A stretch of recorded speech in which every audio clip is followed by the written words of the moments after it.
Suigam police સ્ટેશનના staff માણસો night round પેટ્રોલિંગથી પરત ફરી રહ્યા હતા અને કુરીટી ગામના પાટિયા નજીક ઊભા હતા। તે દરમિયાન ઇકો ગાડી વાવ તરફથી સુઈગામ તરફ જતી ઇકો ગાડી શંકાસ્પદ જણાતા સરકારી વાહનથી ઇકો ગાડીનો પીછો કરતા ઇકો ગાડીના ચાલકે ઇકો ગાડી ફૂલ સ્પીડે ભગાડી હતી, જેમાં સુઈગામ વાવ રોડ પર દેવપુરાથી સનાલી વચ્ચે રોડની સાઈડમાં નીચે ઉતારી ઇકો ગાડી મૂકી અને ડ્રાઈવર અંધારાનો લાભ લઈ બાજુની બાવળોની ઝાડીમાં નાસી ગયો હતો।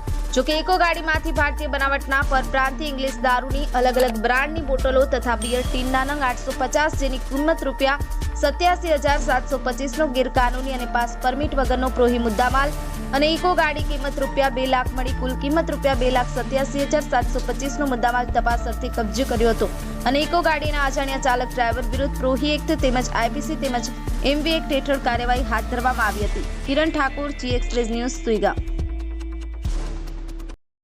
जी एक्सप्रेस न्यूज चैनल को सब्सक्राइब करना ना भूलें। ताज़ा अपडेट पाने के लिए बेल आइकन पर क्लिक जरूर करें। हर न्यूज़ को लाइक करें।